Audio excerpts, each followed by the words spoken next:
Hello दोस्तों, कैसे हैं आप सब। मैं आपका अपना जीके सर। आज मैं फिर से लेके आ गया हूँ आज का इतिहास। आज ध्यान दें, 21 अक्टूबर। हम बात करेंगे आज के दिन की ऐतिहासिक घटनाओं के बारे में। क्लास को शुरू करने से पहले जो भी इस चैनल पे नए हैं, जिन्होंने अभी तक इस चैनल को सब्सक्राइब नहीं किया है, उनसे अनुरोध है आप हमारे चैनल को सब्सक्राइब कीजिए, अपने दोस्तों अपने परिवारजनों के साथ शेयर कीजिए। चलिए बिना किसी देरी के टॉपिक पे आते हैं। आज बात करते हैं 21 अक्टूबर के दिन की ऐतिहासिक घटनाओं के बारे में। जैसे आपको यहाँ पे दिख रहा है थंबनेल में, ये थंबनेल है। इन सभी चीज़ों के बारे में हम इस क्लास में डिस्कस करेंगे। 21 अक्टूबर के दिन की ऐतिहासिक घटनाओं के बारे में हम डिस्कस कर रहे हैं। तो अलाउद्दीन खिलजी ने 1296 में दिल्ली की गद्दी संभाली थी आज ही के दिन। इसी 21 अक्टूबर के दिन 1296 में अलाउद्दीन खिलजी जो था वो दिल्ली का गद्दी है, ये दिल्ली का जो राज था उसको संभाला था। इंग्लैंड के संसद ने 1555 में फिलिप को स्पेन के राजा के रूप में मनाने से मना किया था, मतलब राजा मानने से मना कर दिया था।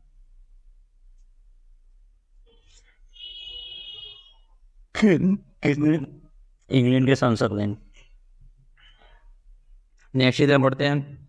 बात करें, गुरु रामदास ने अमृतसर नगर की स्थापना 1577 में की थी। कब की थी? 1577 ईस्वी में किया हुआ था।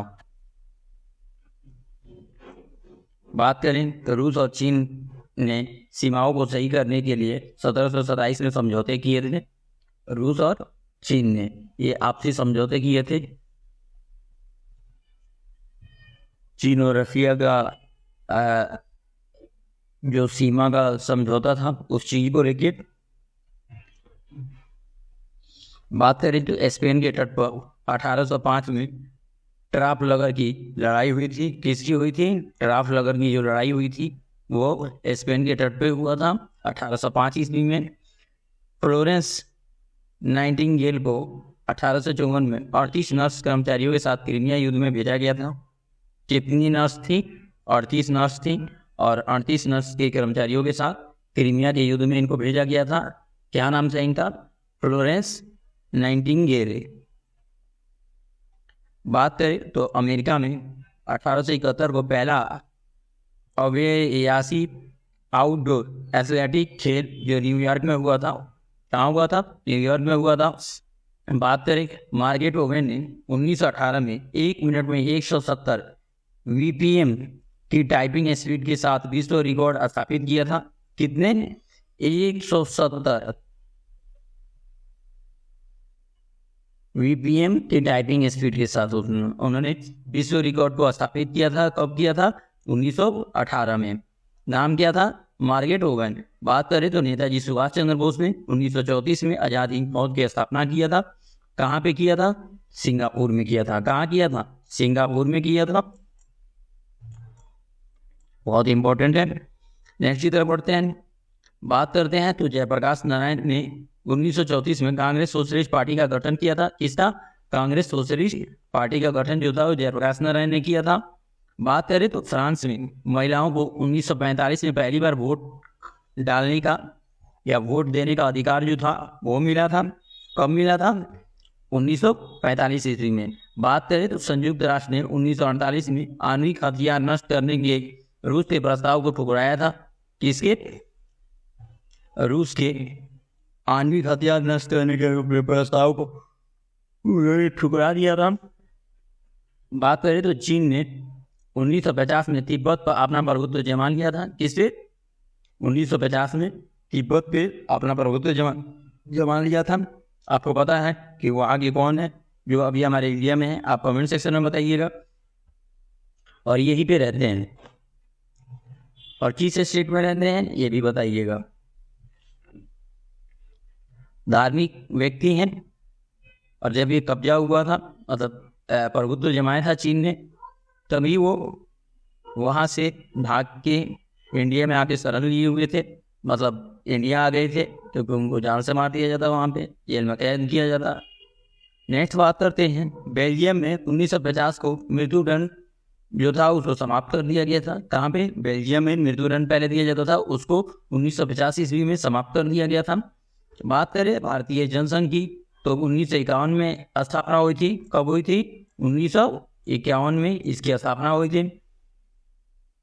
बात करें भारत और फ्रांस में 1954 में पौंडीचेरी, कैरेकल और माहे को भारतीय गणतंत्र में शामिल करने के लिए एक समझौते पर हस्ताक्षर किया था। यह समझौता 1 नवंबर से लागू हुआ था। कब से हुआ था? 1 नवंबर से लागू हुआ था।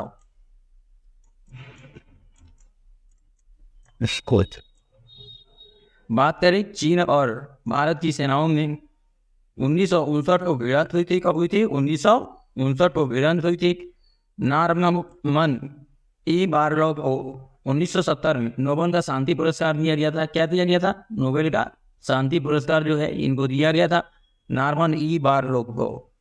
बात करें दूरदर्शन ने 1990 में दोपहर की हिंदी और अंग्रेजी समाचार प्रेरण सेवाएं जो थी उसको आरंभ किया था दूरदर्शन ने। एल.के. आडवाणी ने 1995 में चौथी बार निर्विरोध बीजेपी के प्रधान चुने गए। कौन? एल.के. आडवाणी, लाल कृष्ण आडवाणी जी उनको बोलते हैं। 1995 में ये चौथी बार निर्विरोध बीजेपी के प्रधान चुने गए थे। बात करें फिल्म निर्माता बी.आर. चोपड़ा को 1999 में दादा साहब फाल्के पुरस्कार से इनको नवाजा गया था। किससे? दादा साहब फाल्के पुरस्कार से। बात करें तो सुवर्णम पुत्री मेघावती 1999 में इंडोनेशिया के उपराष्ट्रपति चुनी गई थी। क्या चुनी गई थी? इंडोनेशिया के उपराष्ट्रपति चुनी गई थी। चीन और पाकिस्तान का नौसैनिक अभ्यास 2003 को प्रारंभ हुआ और चीन ने 4B कैरियर रॉकेट से 2 उपग्रहों का प्रक्षेपण किया था। क्या किया था? प्रक्षेपण किया था। बात करें भारतीय मूल के अमेरिकी बॉबी जिंदल ने 2007 में अमेरिका के लुसियाना प्रांत के गवर्नर पद अपनी जीत दर्ज की थी। कहाँ दर्ज की थी? गवर्नर पद में उन्होंने अपनी जीत को हासिल किया था ना। कहाँ पे? लुसियाना में। बात करें भारत और पाकिस्तान के बीच 61 वर्ष बाद कार्रवाई एक तिजास 2008 को शुरू किया गया था। कब शुरू किया गया था? 2008 को। बात करें साइना नेहवाल ने 2012 में डेनमार्क ओपन सुपर सीरीज खिताब अपने नाम कर लिया था। कब कर लिया था? 2012 में डेनमार्क ओपन सुपर सीरीज को जो खिताब था उन्होंने अपने नाम किया था।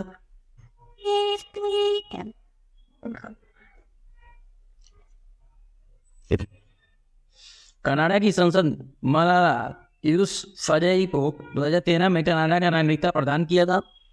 आपको पता ही है जिसको कहीं का कनाडा नहीं नागरिकता नहीं मिलता वो कनाडा का मिल जाता है। पता नहीं कितने ही फ्री बैठे रहते हैं। हर किसी को अगर कोई बंदा किसी देश में क्रिमिनल है, उसके ऊपर बहुत सारे एक्ट लगे हुए हैं, धाराएं हैं, उसको कनाडा सपोर्ट करता है, उनको अपने यहाँ नागरिकता देता है। अब तो और क्रिटिकल सिचुएशन हो गया है इंडिया और कनाडा के बीच में। 41 डिप्लोमेट को यहाँ से लेके चले गए हैं कनाडा ने और उन्होंने भी कुछ सिटी में अपना वीजा का काम जो है वो बंद कर दिया है। बात करें प्रसिद्ध पैरालंपिक धावक आस्कत सिंह फिस्टो रियोस को 2014 में अपनी प्रेमिका रीवा स्टेनकैम्प की हत्या के लिए 5 साल की कैद की सजा सुनाई गई थी। बात करते हैं 21 अक्टूबर के दिन जन्मे प्रसिद्ध व्यक्तियों के बारे में कि 21 अक्टूबर के दिन किन व्यक्तियों का जन्म हुआ था। तो हिमालयी इलाकों की खोज करने वाले पहले भारतीय नैन सिंह रावत का जन्म 1830 में आज ही के दिन हुआ था। कब हुआ था? 1830 में आज ही के दिन। बिहार के प्रथम मुख्यमंत्री कृष्ण सिंह का जन्म 1887 में आज ही के दिन हुआ था। बात करें भारतीय पुरातत्व के विद्वान काशीनाथ नारायण दीक्षित जी का जन्म 1889 में आज ही के दिन हुआ था। बात करें प्रसिद्ध हिंदी अभिनेता शम्मी कपूर जी का जन्म 1931 में आज ही के दिन हुआ था। हिंदी फिल्मों के प्रसिद्ध अभिनेत्री और नर्तकी हेलन का जन्म 1939 में आज ही के दिन हुआ था। बात करें इजराइल के नवे प्रधानमंत्री बेंजामिन नेतन्याहू का जन्म 1949 में आज ही के दिन हुआ था। अभी आपको पता ही है जब बेंजामिन नेतन्याहू की बात आएगी तो मैं डिस्कस कर देता हूँ। अभी 500 से ज़्यादा लोग मारे हैं। एक हॉस्पिटल पे पता नहीं किसने रॉकेट लॉन्च कर दिया था, है ना, मिसाइल उससे घेर दिया है, जिसकी वजह से 500 मासूमों की जान गई है। आपको भी पता है कि द्वितीय विश्व युद्ध में भी ऐसी दर्दनाक हादसा नहीं हुआ था, क्योंकि युद्ध का ये रूल है, हॉस्पिटल इन सब चीज़ों पे आपको आक्रमण नहीं करने होते, युद्ध के भी रूल रेगुलेशन होते हैं। पर यहाँ पे अभी पता ही नहीं चल रहा है कि हमास ने किया या इजराइल ने किया। परगाया ने लोगों के साथ अभी बहुत ही बुरा हो रहा है। बात करते हैं भारतीय हिंदी सिनेमा के प्रसिद्ध अभिनेता अजीत का जन्म 1998 में आज ही के दिन हुआ था। बात है 21 अक्टूबर के दिन प्रसिद्ध व्यक्तियों के निधन के बारे में। तो भारतीय फिल्म निर्माता निर्देशक यश चोपड़ा जी का निधन 2012 में आज ही के दिन हुआ था। अब बात करते हैं महत्वपूर्ण उत्सव और दिवस के बारे में कि आज क्या क्या उत्सव है, क्या महोत्सव है, इन सब चीज़ों के बारे में हम इस क्लास में डिस्कस करेंगे। तो पहले हम डिस्कस कर लेते हैं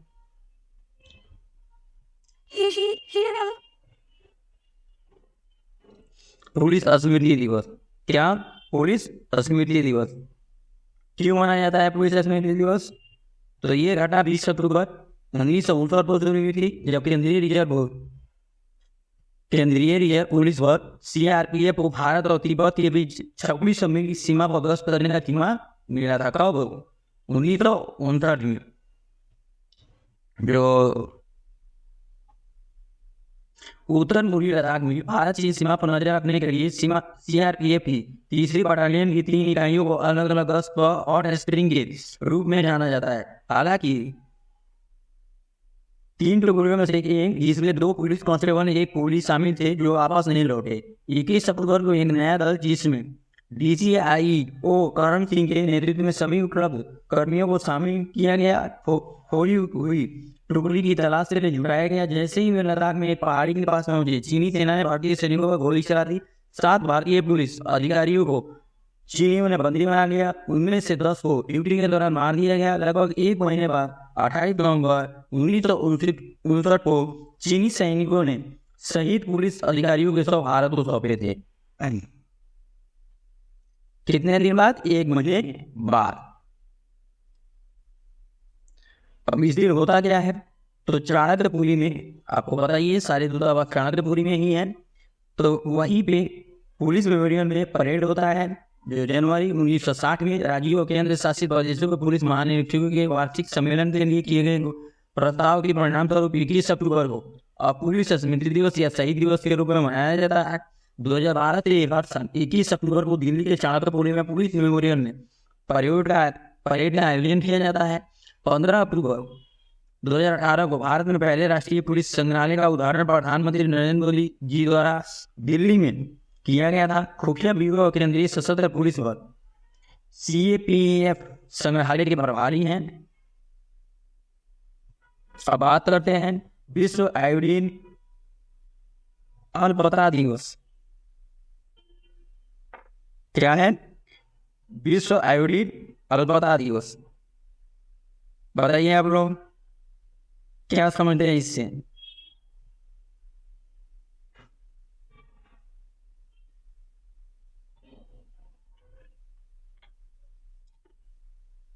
किसको पता है?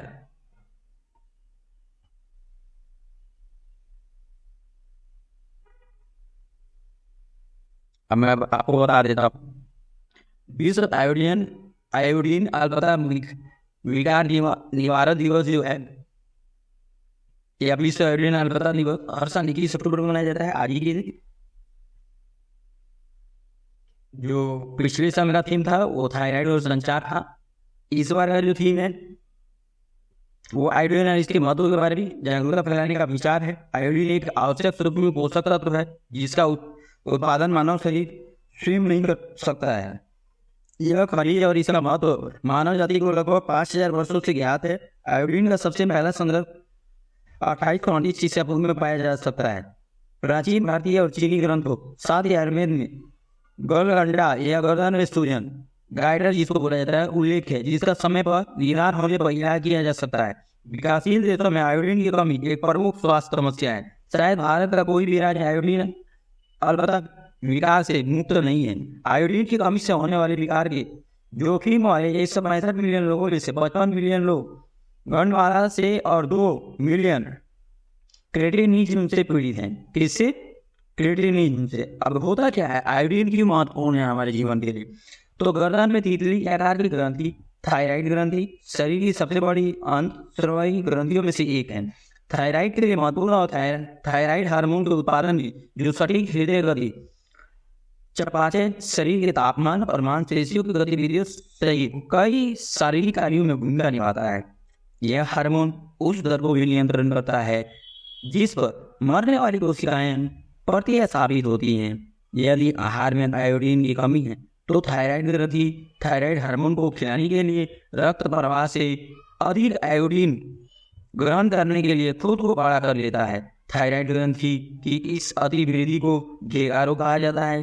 गेगारो के अलावा लंबे समय तक आयोडीन की कमी वाले लोगों के हाइपोथायराइडिज्म विकसित हो सकता है। जब थायराइड हार्मोन आवश्यकता मात्रा से कम मात्रा में उत्पन्न होता है तो गर्भवती और स्तनपान कराने वाली महिलाओं और शिशुओं को अपर्याप्त आयोडीन सेवन के कारण विशेष रूप से समस्याओं का खतरा होता है। यह गर्भवती महिलाओं को भ्रूण के विकास के सामान्य से अधिक आयोडीन की आवश्यकता होती है। गंभीर आयोडीन की कमी से बड़ी शारीरिक और तंत्रिका संबंधी समस्याएं हो सकती हैं। क्लियर हुआ? नेक्स्ट इधर बढ़ते हैं, बात करते हैं आजाद हिंद फौज की स्थापना के बारे में। किसके बारे में? आजाद हिंद फौज की स्थापना के बारे में। आपको पता ही है आजाद हिंद फौज की स्थापना किसने किया था? कमेंट सेक्शन में फटाफट बताइए तो। सुभाष चंद्र बोस जी ने। कहाँ किया था? सिंगापुर में। कहाँ पे? सिंगापुर में।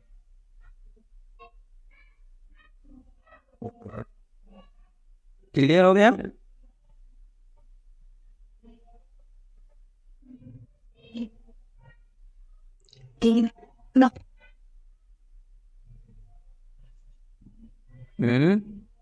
क्लियर होगा आप सभी को? क्यों मनाया जाता है बताइए?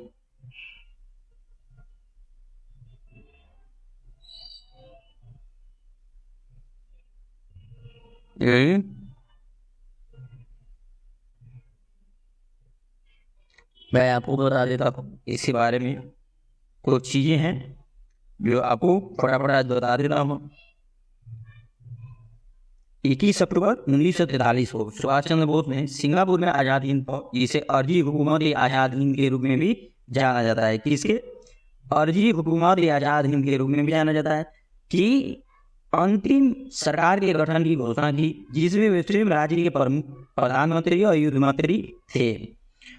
अंतिम सरकार न केवल बोस जापानियों के साथ समान स्तर पर बातचीत करने में सक्षम बनाया, बल्कि इंडियन नेशनल आर्मी INA में शामिल होने वाले और इसके समर्थन के लिए पूर्वी एशिया में भारतीयों को लाभान्वित करने में भी मदद किया था।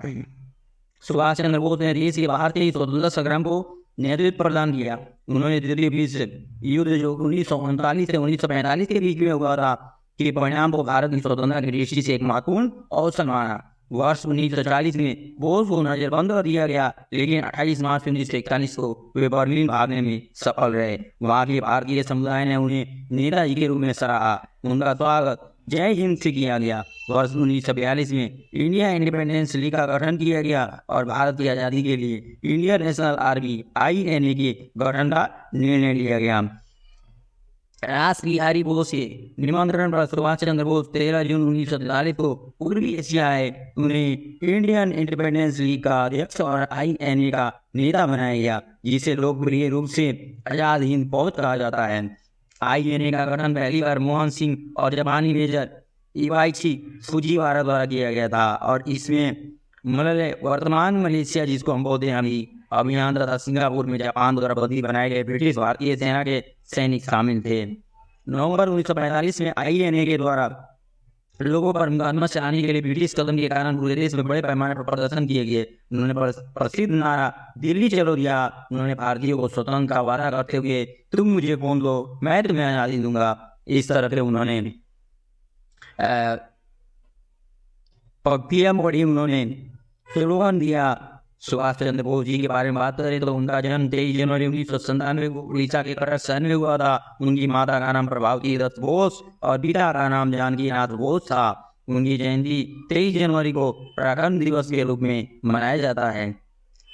क्लियर हुआ? बस आज के लिए इतना ही।